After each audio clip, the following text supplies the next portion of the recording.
Hey y'all, happy Tuesday, happy spoken word Tuesday. I hope you guys Tuesdays come along fine. All right, you guys, I wanted to ask you guys to forgive me for my lateness. Pardon me, excuse me, okay? Because of course, you guys know I do work Monday through Friday, okay? And even though it's mostly telework, hey, they still need me, okay, to make sure get that job done. So thank you guys very much for understanding my lateness, right? But I have not forgot about you guys, right? Because the Father have charged me to do this work, so I got to do it. So thank you guys, and I appreciate you guys understanding. All right, you guys. So earlier I spoke to you guys about pride during my short, and I focused on Nimrod because Nimrod set great examples of someone, being so overly prideful before the fall. Okay. All right. So I'm going to focus on Nimrod and his pride, right? And the reason why I'm doing that because I want to compare it to the world, because the same thing Nimrod did, we are doing repeatedly over and over again. We go build these empires, right? We go get all these things going on, forgetting that the Father have brought us to build that empire so we could prosper. But then we get that, we feel like we consumed with everything. We become big-headed and forget that the Father, guided us and gave us a tool to build an empire. We throw him to the side, and what he got to do? He got to come make us remember, right? So that's exactly what happened with Nimrod, right?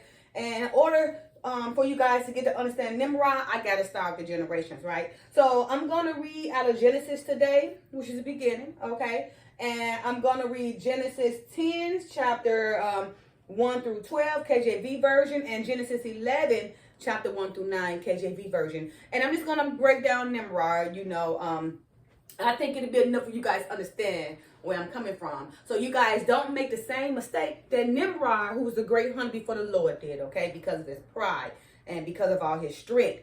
And ultimately, his own mind became too big for him, and he made the Father below him, and he paid for it. In fact, all of us paid for it right now with all these many languages that we speak.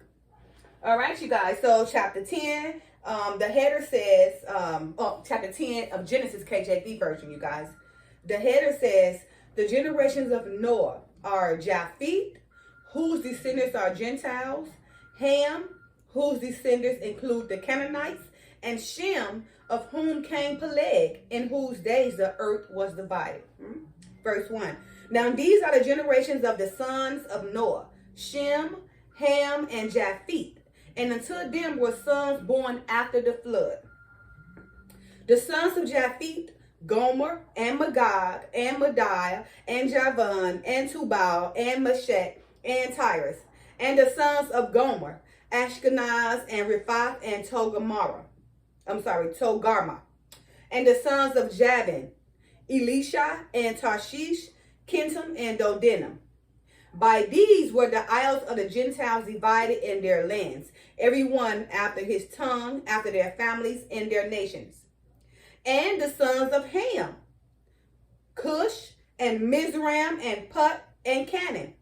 And the sons of Cush, Seba, and Havilah, and Sabta, and Ramah, and Sabteka. And the sons of Ramah, Sheba, and Dadim. And this is where Nimrod come along from, Cush, right, who's the son of Ham. And Cush begot Nimrod. He began to be a mighty one in the earth.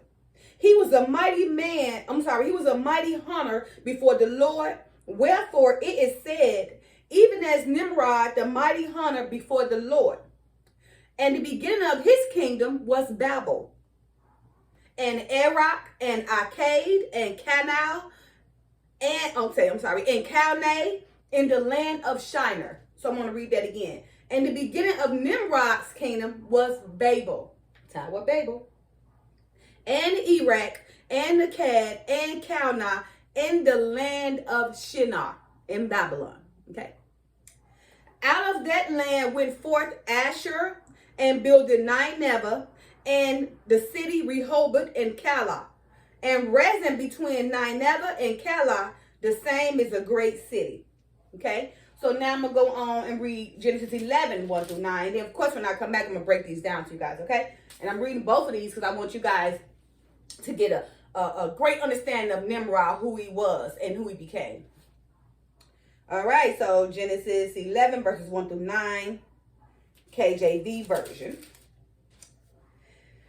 The header.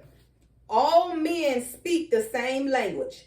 They build Tower of Babel. The Lord confounds their language and scatters them all over the earth. The generations of Shem include Abram, whose wife was Sarai. Abram leaves Ur and settles Haran.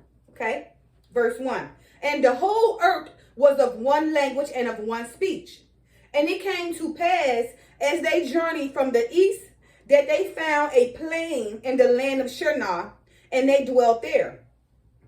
And they said one to another, Go to, let us make brick, and burn them thoroughly. And they had brick for stone, and slime had they for mortar. And they said, Go to, let us build us a city and a tower, whose top may reach unto heaven. And let us make us a name, lest we be scattered abroad upon the face of the whole earth. And the Lord came down to see the city and the tower, which the children of men builded. And the Lord said, Behold, the people is one, and they have all one language. And this they began to do. And now nothing will be restrained from them, which they have imagined to do. Go to, let us go down, and there confound their language, that they may not understand one another's speech. So the Lord scattered them abroad from the distance upon the face of the earth, and they left off to build the city. Therefore is the name of it called Babel, because the Lord did there confound the language of all the earth, and from thence did the Lord scatter them abroad upon the face of all the earth. Okay? So Nimrod was the one, who caused the tower to be built in the land of Shinar in Babylon. It was Nimrod, okay? So now I'm going to go back to Genesis 10, 1, 2. Then I'm going to continue to 11, 1 through 9. I want to break this down. Okay, let's not leave out the fact, well, when the Father came out in the beginning, these are the generations, the son of Noah, Shem, and Ham. So we do know that Noah begatted Ham, Shem, and Japheth. And then Ham is of Canaan, and Shem is where the 12 tribes, the Israelites, stem from. Okay? And Japheth, the whole Russian and the North and all that, the European, that's where that's where the Gentiles were created from. Okay? So let's not get the Gentiles mixed up with Canaan, okay? And, with Shem and Ham. Okay, because the Gentiles came from Japheth, first and foremost. We are all confused and we want to feel like, oh, that person's a Gentile, that person's a Gentile. It is clear, okay? Ham, Shem, and Japheth. Ham birthed Canaan, who was Mizraim, Ethiopia and all that, okay? Shem was Judah and Israel, come from Abraham and Sarah, okay? And Japheth was more the north tribes, more the Caucasians, and more the lighter skin, people, people basically with no melanin. Those mainly, Japheth became the Gentiles because, I know we say the Father say Esau seed was spoiled, right? So you kind of sometimes it's a little bit thrown off because you're trying to say, wait a minute, Esau seed was spoiled, and in this earth, people tend to compare Esau with the Gentiles, who are the Caucasians, right? Okay, and I guess it can be confusing because when we say Japheth, we normally don't connect Japheth with Esau, but Japheth is the beginning of the Gentiles. And if we say Esau, whose seed was spoiled, is the Gentiles, then they must stem from Japheth, because remember, the Gentiles was started in Japheth. Well, in Japheth descendants generation, not just Japheth, but down the line, in his descendants generations. Let's see. By these were the isles of Gentiles divided in their lands, everyone after his tongue, after their family and their nations, right? And there was the sons of Japheth, Gomer and Magog and Madai and Jaban and Tubal and Mashat and Teraz and the sons of Gomer, Ashkenaz. I know y'all familiar with Ashkenaz, and Riphath, and Togarmah, and the sons of Javan, Elisha, and Tarshish, Kittim, and Dodam. By these were the isles of the Gentiles divided into lands, everyone after his tongue, after their families and their nations. So we know Japheth was the beginning of the Gentiles, his descendants. Not Shem and not Ham. Now we do know that they all came from Noah, Shem, Ham, and Japheth. But remember, Esau's seed was spoiled, So let's just say Noah was the beginner of the generations happening all over again, right? Okay. So Nimrod come from Ham. Ham is of Canaan. Ham begot Cush, who's the son of Ham. And then that's who Nimrod came about. Now Noah was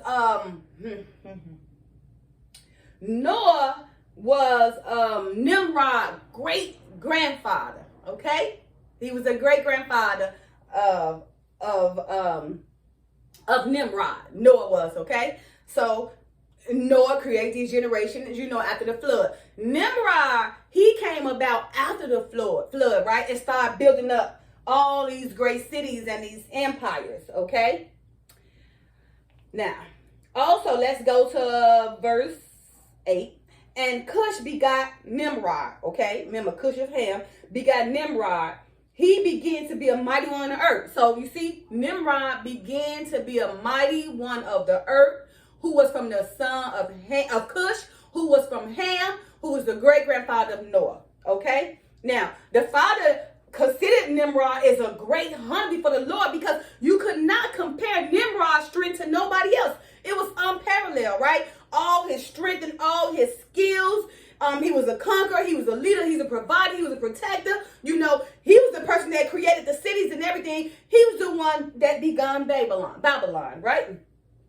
Because it also says, and the beginning of his kingdom was Babel, the Tower of Babel, and Babel, the same as Babylon, okay? And Erech, and Akkad, and Calneh in the land of Shinar in the land of Babylon. These are some great empires, right? Very known cities, okay? Out of that land went forth Asher, and builded Nineveh, and the city Rehoboth and Calah. So you see, after Nimrod builded Babel, Erech, Akkad, Calneh in the land of Shinar, he decided, to go ahead and move forward. He's like, okay, I done all this up here. I done proved myself and showed all my great works. Can nobody stop me? So let me go to the next land. That next land was Assyria, right? So when he went to Assyria, he then built Nineveh. Nineveh was a great city, famous for the story of Jonah, who got swallowed by the whale for 3 days. And the reason why Jonah got swallowed by the whale for 3 days was because the father sent him on assignment. He called himself running away, jumped into the ship over to Tarshish, and the ship got conquered by the father, scared all the people in there, and the people knew something was wrong, because they know when he got over here, that's what happened. And he became truthful, right? He became truthful and told him what was going on. The father put him on assignment. He decided to rebel. But in the end, Jonah went on ahead and did what the father said to do. But Jonah also had his mentality that was also righteous, because he was mad. The people of Nineveh, was repenting. The father allowed them to overcome because of their repentance. And Jonah didn't want that, because he knew they were so bad. But the thing about it was repenting. Now, I never repented.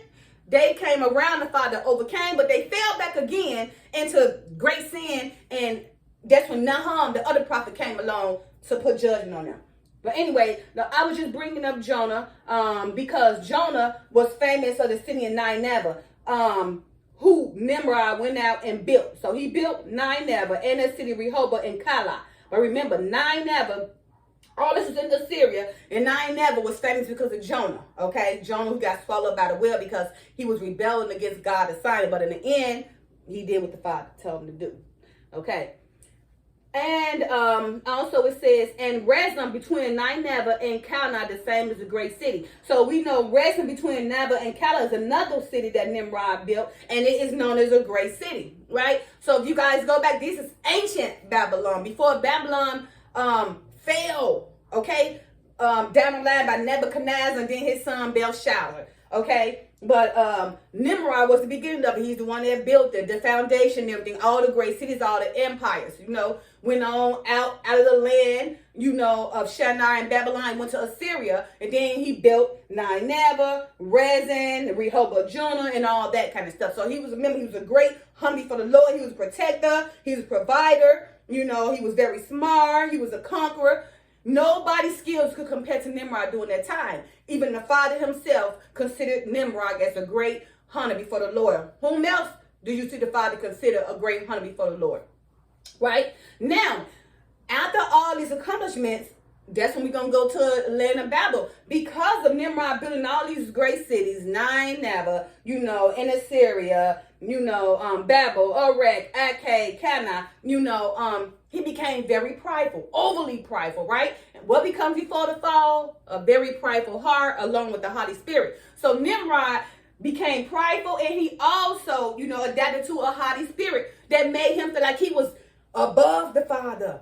All praise to the Most High. He felt like that he was above the Father. So in his mind, he just became more prideful and was like, oh, all this work I've done, this stuff is beneath me. Okay? I done did all this. I done built all these great empires. Okay, let me find something else, because this right here, I done consumed enough. I done showed y'all I was the man. I done showed y'all I was the best. I done showed y'all that can't nobody overcome my strength, right?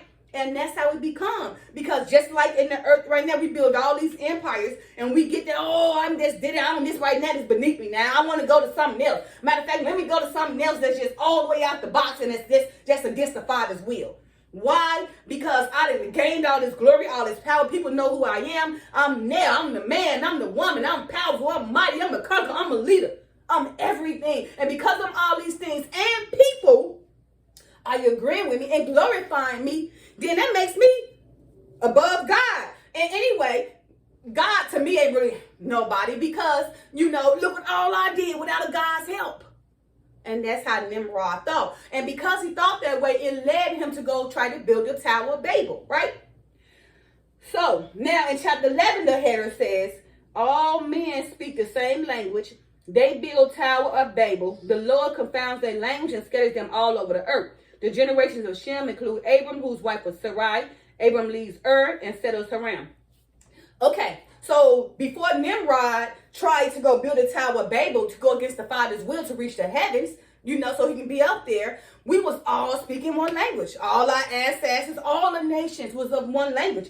Because it says that right here in verse 1, and the whole earth was of one language and of one speech, right?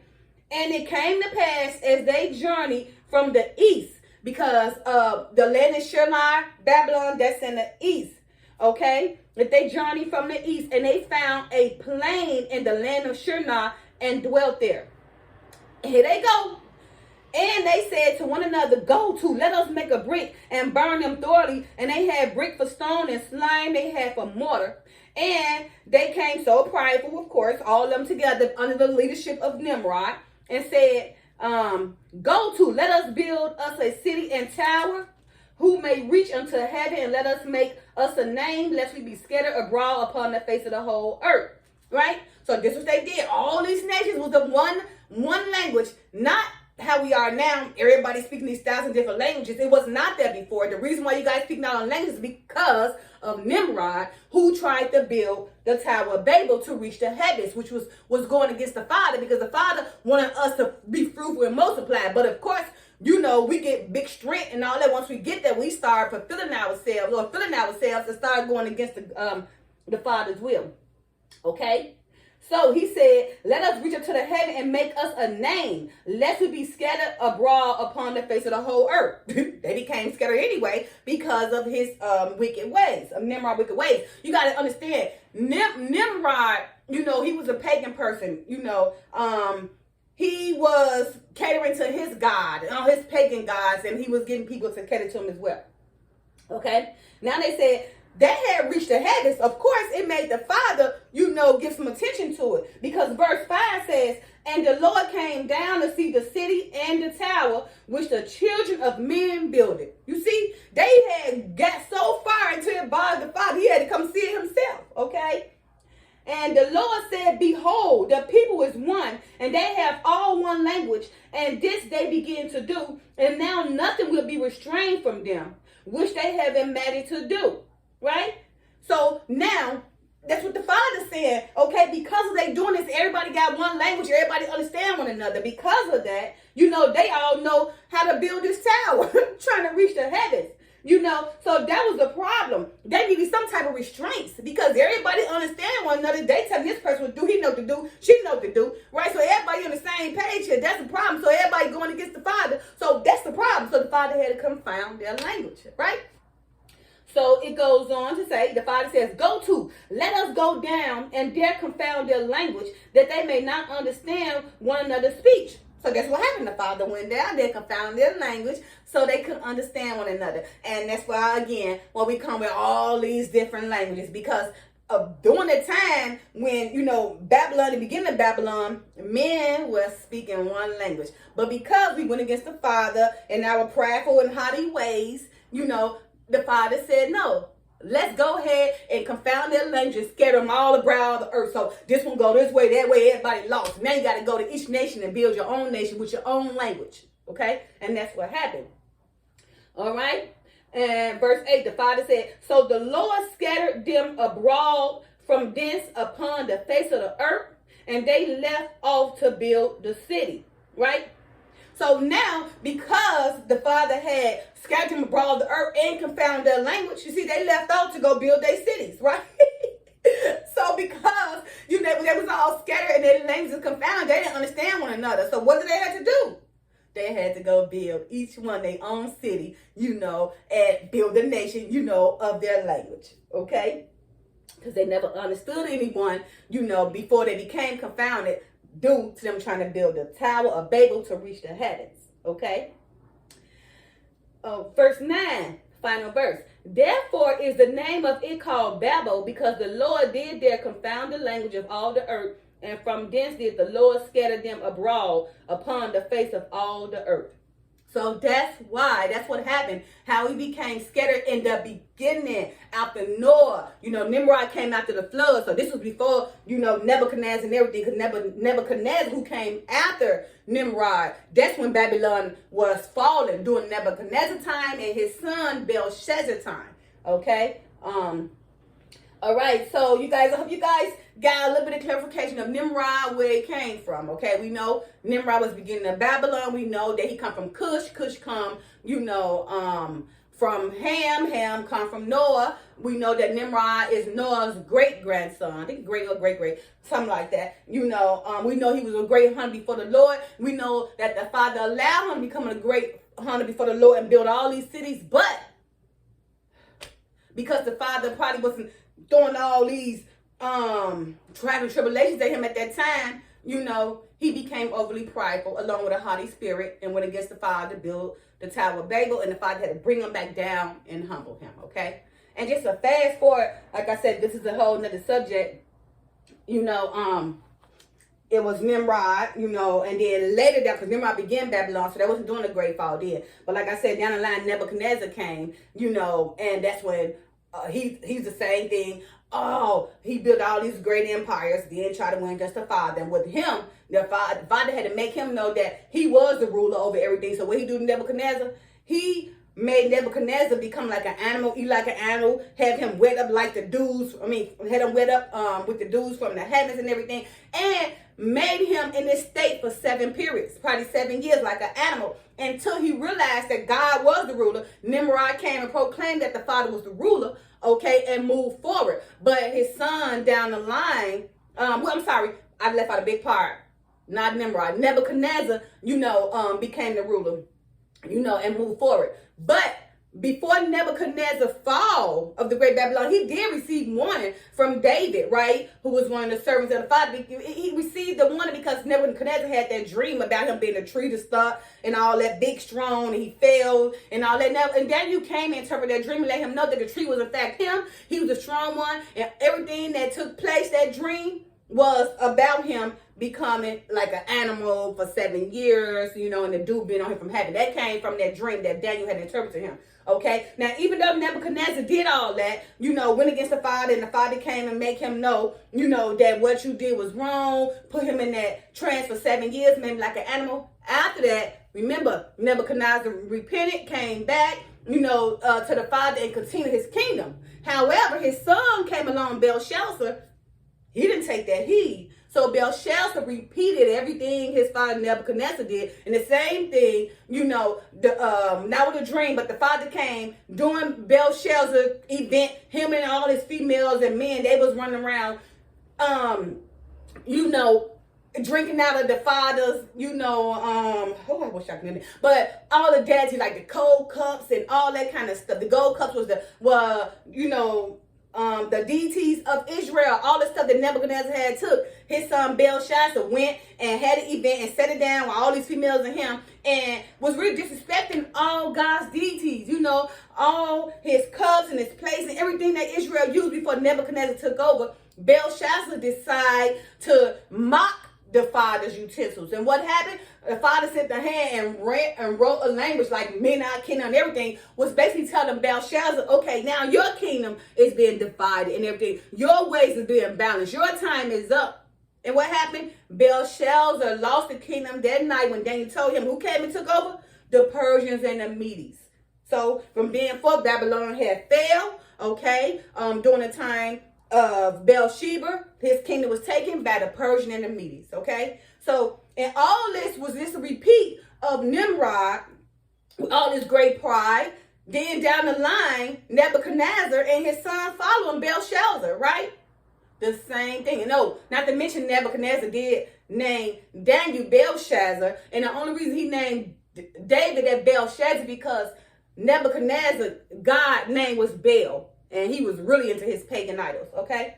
All right, you guys. So the reason why I was trying to be very explanatory, because I'm trying to get you guys to understand that pride comes before the great fall and along with the haughty spirit. So be careful of our kingdoms and what we building and what we doing, okay? Be careful that it's not you building it, you know, but it's the Father helping you. So realize it. Be careful that when you get all the way to your potential, to your peak, to your everything, that you not become so boastful, arrogant, and prideful, and to think that it wasn't the Father that led you there, but you thinking it was only you, and because of you building your mind up and everything like that, now you moving forward, going against God to go about your own, and now you perish and fall. Because the Father is going to make you remember or make you know who is it that's making these things happen in your life, okay?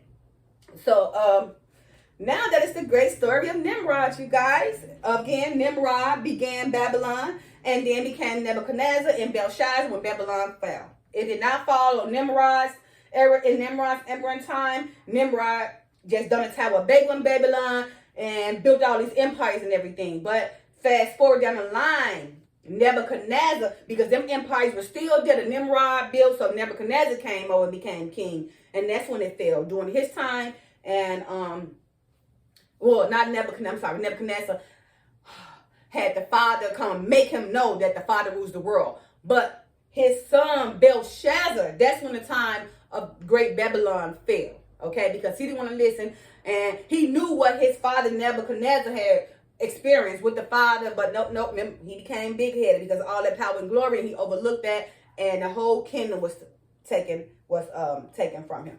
All right, you guys. It's a great Tuesday. I hope you guys got some clarification now on pride, you know, and how you can fall, and also how you can become so great and also become so small, because the Father build up kings and kingdoms and he take them away. He only allows some person, let me tell y'all, the Father only allow a person to control the world, to control them kingdoms, who of lowliness and of a humble spirit. Somebody he know that can hold on to this power and take control and do right by it, right? And in so many instances, we all do that in the beginning. We become, you know, we get people trust us and everything, and trust us with all those things, and we go do it, you know, and we get there, we make the world go round until we forget that it's the Father leading us and go on our own. And then what we do? We fall, because the Father built kings and kingdoms and he removed kings and kingdoms. All right, you guys. I hope you guys enjoyed this lesson. You know, we know better, we do better. Don't be prideful. And along with that prideful comes a haughty spirit, and you will fall. All right, you guys. Don't forget to like, subscribe, share, and comment. Bye. Love y'all. Peace.